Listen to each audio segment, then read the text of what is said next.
یہ ساری کی ساری ان کے معاملات جو ہے وہ چندے کی بقا کی جنگ ہے. اور اس کو آپ چیک کر سکتے ہیں کہ آفیشلی آپ اگر امام مساجد اور خطباء کی تنخواہیں دیکھیں نا تو 20 سے 30 ہزار سے زیادہ نہیں ہوتی ہیں جو جمعہ پڑھانے والے ہیں. لیکن انہوں نے گاڑیاں رکھی ہوئی ہیں. ان کا لیونگ سٹینڈرڈ ایسا ہے کہ 1 لاکھ روپے مہینے کی آمدن والے کا بھی ویسا نہیں ہے. تو سر ان سے ہم پوچھ نہیں سکتے آپ کہ سر 4 سال پہلے تو آپ سائیکل پہ آئے تھے, آج آپ کے پاس کوٹھی ہے اور گاڑی اور ڈرائیور ہے, اور اس گاڑی میں پٹرول ڈلتا ہے, پانی سے نہیں چلتی, یہ کہاں سے آیا ہے؟ اور آپ ہمیں خود ہی سناتے ہیں کہ سیدنا عمر سے بھرے مجمع میں ان کے کرتے کے بارے میں, لباس کے بارے میں کسی نے پوچھ لیا تھا تو انہوں نے ممبر پہ جواب دیا تھا. تو آپ بھی ممبر پہ ہی جواب ہمیں دے دیں. آپ کہیں گے آپ ذرا کمرے میں تشریف لے آئیں, ہاں آپ کو یہ کہیں گے. تو ان سے پوچھیں کہ یہ 20,000 کی تنخواہ میں یہ $20,000 تو نہیں ہے پاکستانی روپیز میں, یہ اتنا اللہ کا فضل کیسے ہے آپ کے اوپر؟ تو پھر وہی بات ہے کہ گل وچ کوئی اور ہے, اندر کی بات پھر کچھ اور ہے. تو پھر آپ کو پتہ چل جائے گا کہ یہ لوگ کیا کر رہے ہیں. تو اس چندہ بک کو اور اپنی مساجد کو الگ رکھنے کے لیے انہوں نے اسٹریٹجی یہ اڈاپٹ کی کہ انہوں نے کہا کہ دیکھیں جی, نبی علیہ السلام نے فرمایا تھا کہ 73 فرقے ہوں گے, ایک جنت میں جائے گا اور وہ ایک جنتی فرقہ ہمارا ہے, لہذا دوست کی فرقے والوں کو آپ نے چندہ نہیں دینا. یہ وجہ ہے, یہ ان کی آؤٹ لیٹس ہیں. KFC والے کہیں گے کہ میکڈونلڈ کے چپس اچھے ہیں؟ نہیں کہیں گے. یا میکڈونلڈ والے کہہ دیں کہ جی چپس تو ہمارے اچھے ہیں لیکن چکن KFC والوں کا بہتر ہے؟ نہیں. تو ہے دونوں امریکن ہی ہیں, یہاں بھی ہے دونوں حنفی ہیں, لیکن بریلوی دیوبندیوں کو ماننے کے لیے تیار نہیں, دیوبندی بریلویوں کو ماننے کے لیے تیار نہیں ہے, چونکہ 2 آؤٹ لیٹس لادہ کھلی ہوئی ہے. اور اس کے لیے انہوں نے حربہ کیا بنایا کہ 73 فرقے ہیں اور ایک جائے گا. ٹھیک ہے, وہ حدیث ہے سنن نبی داؤد کے اندر موجود ہے, مشکات میں بھی موجود ہے کہ میری امت کے 72 گروہ جہنم میں جائیں گے اور ایک جو ہے نا وہ جنت میں جائے گا, اور اس کا نام بھی ہے الجماعہ, یعنی امت کی مین سٹریم. ٹھیک ہے, تو وہ کہتے ہیں وہ ہم ہیں, ہر کوئی اس کو اپنی طرف منسوب کرتا ہے, اور باقی سب کے سب جو ہے وہ جہنمی ہیں.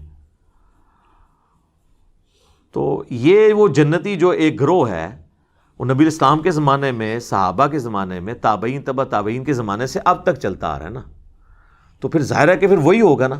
صحابہ کیا تھے؟ بریلوی, دیوبندی, اہل حدیث, شیعہ یا مسلم؟ مسلم.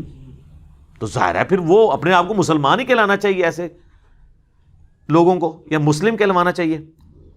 اور قرآن حکیم میں تو بالکل اس کے اپوزٹ بات ہے جو انہوں نے اس حدیث کا غلط مفہوم لیا. انہوں نے پبلک کو یہ بتایا کہ جس کا کوئی فرقہ نہیں ہے نا تو وہ سمجھے فارغ ہے, کیونکہ نبی علیہ السلام فرمایا 73 فرقے ہوں گے. اور یہ آپ علیہ السلام نے دھمکی کے طور پر, پروفیسی کے طور پر, پریڈکشن کی طور پر, پیش گوئی کے طور پہ بتایا تھا کہ ہوں گے لیکن بچنا, اس لیے نہیں کہ بنانا. کیونکہ قرآن میں حکم ہے, سورہ آل عمران کی آیت نمبر ہے 103, وَاعْتَصِمُوا بِحَبْلِ اللَّهِ جَمِيعًا وَلَا تَفَرَّقُوا,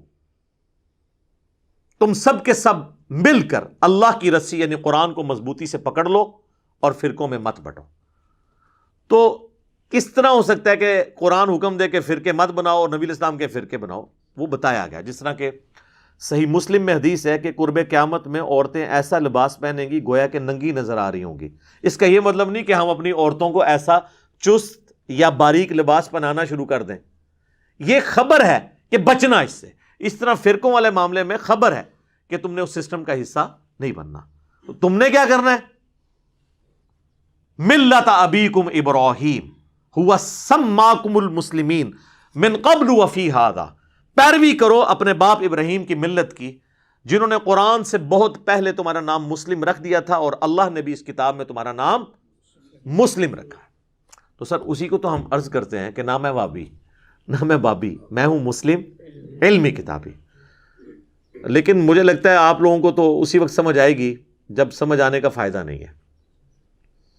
جو صحیح بخاری اور صحیح مسلم دونوں میں یہ حدیث موجود ہے کہ جب قرب قیامت میں آخری جنگ ہوگی نا دجال کے خلاف, یہودیوں کے خلاف مسلمانوں کی, جسے سیدنا عیسیٰ ابن مریم علیہ السلام اسے لیڈ کریں گے, تو اگر کوئی یہودی اس میدان جنگ میں کسی پتھر یا کسی درخت کے پیچھے بھی چھپا ہوگا نا تو وہ درخت اور پتھر بھی بول اٹھے گا, یا مسلم, اے مسلم میرے پیچھے یہودی ہے، اسے پکڑ کر قتل کر دے. اور مسلم کے الفاظ ہیں، صرف ایک درخت ان کو پناہ دے گا، وہ غرقد کا درخت ہے، بہت بڑی جھاڑی ہوتی ہے، اس میں بندہ چھپ جائے تو نظر نہیں آتا، جس کی کاشت اسرائیل میں بہت تیزی سے وہ لوگ کر رہے ہیں، وہ ان کو پناہ دے گا. باقی تو ہر درخت، ہر پتھر سے آواز آئے گی، اے مسلم میرے پیچھے یہودی ہے، اسے قتل کر دے. یعنی میدان جنگ میں، آج نہیں. تو اگر ان کو آواز آئی ہے تو کہیں گے ہم تو مسلم ہے ہی نہیں ہے، یہ تو علی بھائی کی کوئی ویڈیو چل پڑی ہے. ہمیں تو جب تک حنفی بریلوی کہہ کے نہ پکارا جائے، حنفی دیوبندی کہہ کے نہ پکارا جائے، ہمیں جب تک جو ہے وہ اہل تشیع کہہ کے نہ پکارا جائے، جب تک ہمیں وہابی اہل حدیث کہہ کے نہ پکارا جائے، ہم نے تو آواز ہی نہیں سننی. تو سر اس آواز سے پہلے ہماری آواز سن لیں تاکہ وہ آواز آپ کو سمجھ آ جائے. ہاں مجھے بتائیں، اللہ تعالیٰ امام مہدی کو اس دور میں بھیج سکتا ہے کہ جب بریلویوں میں آئے تو دیوبندی کہیں کہ یہ مشرک ہے، اور دیوبندیوں میں آئے اور بریلوی کہہ دیں کہ مہدی جو ہے یہ گستاخ رسول ہے، اور اہل حدیث میں آ جائے خدا نخواستہ تو یہ دونوں کہیں یہ انگریزوں کا ایجنٹ ہے؟ نہیں. یہ اسی صورت میں مہدی آئیں گے جب یہ سارے فتنے ختم ہو چکے ہوں گے. اور سر آپ کو اللہ نے اپنی زندگی میں دکھا دیا ہے کس تیزی سے یہ ختم ہو رہے ہیں. اور مجھے وہ حدیث بار بار یاد آتی ہے مسند احمد کی، جو مشکات میں موجود ہے، کہ اللہ کے نبی علیہ السلام نے فرمایا کہ قیامت اس وقت تک نہیں آئے گی جب تک کہ دنیا کے ہر گھر میں میرا پیغام نہ پہنچ جائے، اور چاہتے ہوئے یا نہ چاہتے ہوئے لوگ اس دعوت کو قبول کر لیں گے. گھر تک پہنچنا یہ سوشل میڈیا کی برکت ہے، ورنہ اس زمانے میں تو ایسا نہیں ہوا.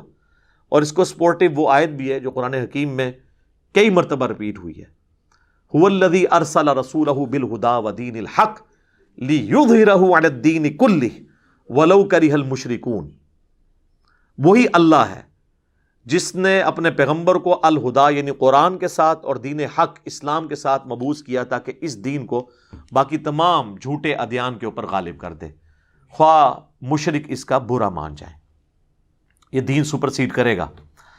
اور ایک اور حدیث ہے سنن نبی داؤد کے اندر، مشکات میں بھی موجود ہے، اللہ کے محبوب صلی اللہ علیہ وآلہ وسلم نے فرمایا قیامت اس وقت تک قائم نہیں ہوگی جب تک کہ میری بیٹی فاطمہ کی اولاد میں سے ہی میرے نام پر ایک شخص نہ پیدا ہو جائے، محمد بن عبداللہ المہدی، جو پوری دنیا کو انصاف سے بھر دے گا. تو امام مہدی کو ویلکم وہی مسلمان کریں گے جو اپنے آپ کو مسلم کہتے ہوں گے. اور یہ پلیٹ فارم اللہ کے فضل سے پوری دنیا میں اس وقت لیڈنگ پلیٹ فارم اسی امام مہدی کی تیاریاں اور سیدنا عیسیٰ ابن مریم کی آواز پہ جو لوگ لبیک کہیں گے انہی کے لیے تیاریاں ہو رہی ہیں الحمدللہ انشاءاللہ تعالی. اور اینڈ پہ آپ کو دعوت دوں گا کہ ہمارے محبوب صلی اللہ علیہ وآلہ وسلم کو اللہ تعالیٰ نے یہ تعلیم دی کہ جب بھی بات ہونی ہے کتابی بات ہونی چاہیے. سورۃ الاحقاف کی آیت نمبر 4 میں ایتونی بکتاب من قبل ھذا او اثارۃ من علم ان کنتم صادقین. اے نبی اگر یہ کافر آپ سے بحث کریں تو ان سے کہو کہ میرے پاس کوئی کتاب لے کر آؤ. اگر قرآن کو نہیں مانتے اس سے پہلے الہامی کتابوں میں کوئی بات لکھی ہوئی ہے نا جو تمہارے شرکیہ عقیدے کو سپورٹ ہے، اور لے کے آؤ. یا انبیاء کے آثار، علم کے آثار، انبیاء کے آثار یہی ہے نا، علم کے آثار، اگر تم سچے ہو. تو کیا کہا؟ ایتونی بکتاب من قبل ھذا او اثارۃ من علم. کتاب بھی آ گیا اور علم بھی. تو یہی تو ہم کہہ رہے ہیں کہ نہ میں وابی نہ میں بابی، میں ہوں مسلم علمی کتابی. یہ قرآن کی آیت سے ہی میں نے ڈٹ کیا، اور اس کو سپورٹیو حدیث ہے جو حجۃ الوداع کی حدیث ہے. صحیح مسلم میں تو حجۃ الوداع کا جو خطبہ امام جعفر نے نقل کیا امام باقر سے، اور امام باقر نے جابر بن عبداللہ سے. امام باقر ہے محمد بن علی بن حسین بن علی، حضرت حسین کے پوتے علیہم السلام اجمعین. وہ کہتے ہیں کہ نبی علیہ، بڑی لمبی حدیث ہے، نبی علیہ السلام نے حجۃ الوداع کے موقع پر فرمایا تھا میں اپنے باتوں میں ایک ایسی چیز چھوڑ کے جا رہا ہوں جسے مضبوطی سے پکڑ لوگے کبھی گمراہ نہیں ہوگے، وہ اللہ کی کتاب ہے. مسلم میں جو حجۃ الوداع کا خطبہ ہے اس میں صرف کتاب اللہ ہے.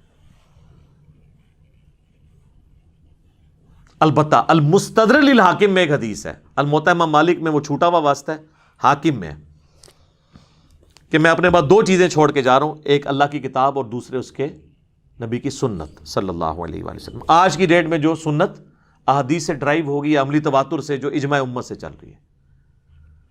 اور یہ یعنی سنت کو ماننا کتاب اللہ ہی کو ماننا ہے.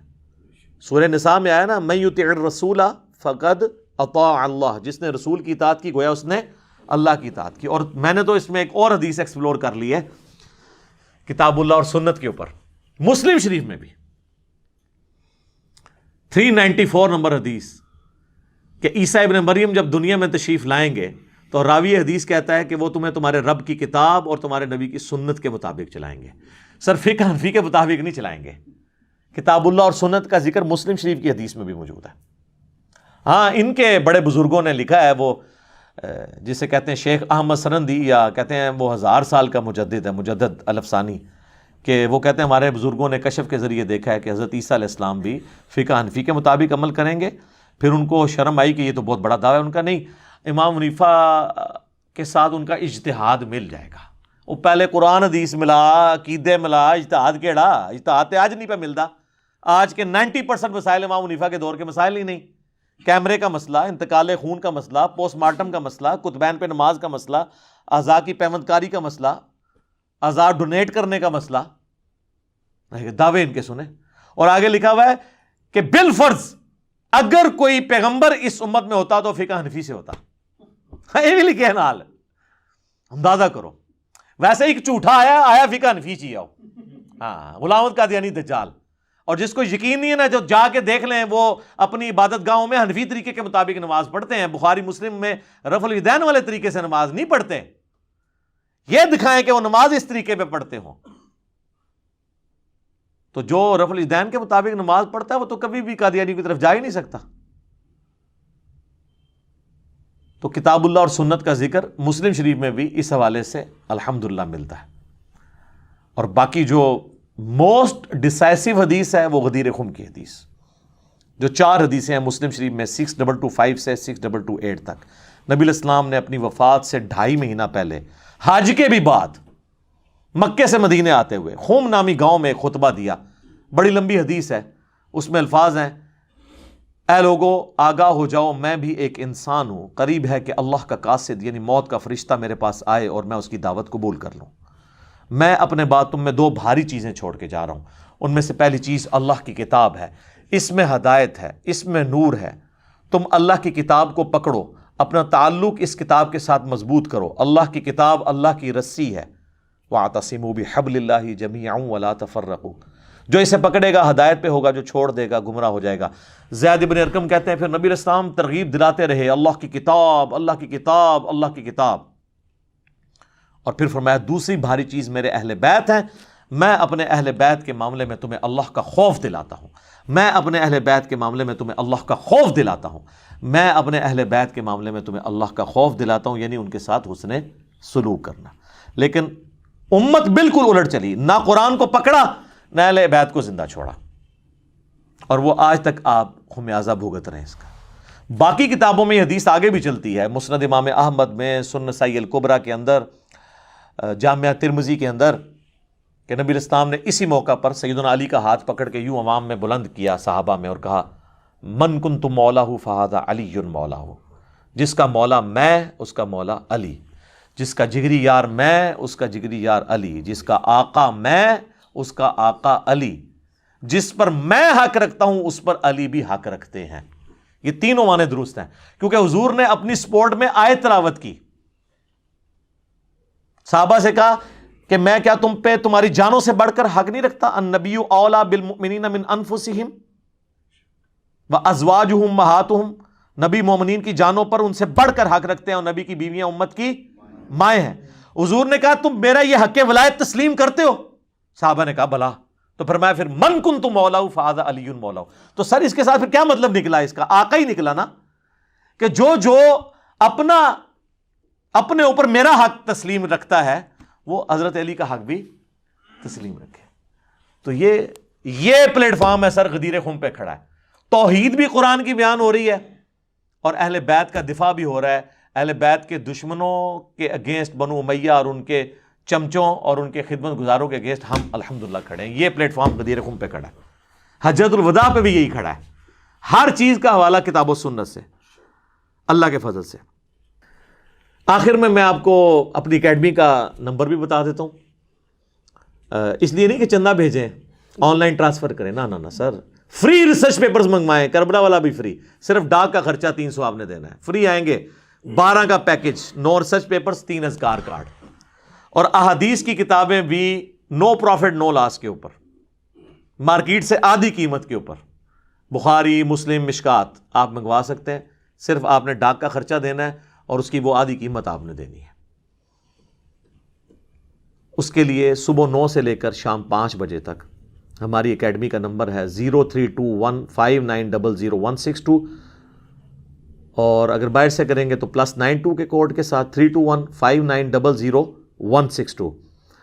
بیچ میں نمازوں کا وقفہ بعض اوقات آ جاتا ہے، آپ ٹرائی کرتے رہیں، انشاءاللہ آپ کا نمبر مل جائے گا، تو آپ ڈاک منگوا سکتے ہیں۔ باقی یہ کوئی کمائی کے لیے نہیں، اللہ کے فضل سے ہماری اپنی جیب سے پیسے لگ رہے ہوتے ہیں اس کے اوپر، صرف ہم کہتے ہیں کہ لوگوں کے پاس کتابیں آ جائیں۔ میں اکثر کہتا ہوں کہ میری یہ بلٹ پروف شیٹ جو ہے نا، یہ کتابیں ہیں، میرے تک پہنچنا ان کتابوں کو پھر نعوذ باللہ آپ کو انکار کرنا پڑے گا۔ میں تو اس طرف بیٹھا ہوا ہوں نا، میں جو کچھ پیش کر رہا ہوں ان کتابوں سے کر رہا ہوں، تو ٹھیک ہے آپ انکار کریں، میرے تک تو آپ نہیں پہنچیں گے، آپ خود ہی وہاں پہنچ جائیں گے جہاں پہ شیطان آپ کو پہنچانا چاہتا ہے، اور ان کتابوں کو پکڑ لیں گے اور پیار اور محبت کے ساتھ آپ ایک دفعہ کہہ دیں گے کہ نہ میں وابی نہ میں بابی، میں ہوں مسلم علمی کتابی، تو انشاءاللہ تعالی آپ سچائی کے راستے تک پہنچ جائیں گے۔ اور پھر آپ نے اس دعوت کو بڑے سافٹ طریقے سے لوگوں تک پہنچانا ہے۔ کس طریقے سے؟ کہ آپ نے کہنا ہے کہ مرنے سے پہلے اے مسلمان کر لے اس پہ غور، کتابوں کا خدا اور ہے، بابوں کا خدا اور، جس خدا کا تعارف آسمان سے نازل ہونے والی کتاب میں اور نبی صلی اللہ علیہ وآلہ وسلم کی تعلیمات میں ہے، اس سے ہٹا کے آپ کو بابوں نے پیش کیا ہے۔ بابے مانتے اسی خدا کو تھے لیکن ان کوالٹیز کے ساتھ نہیں۔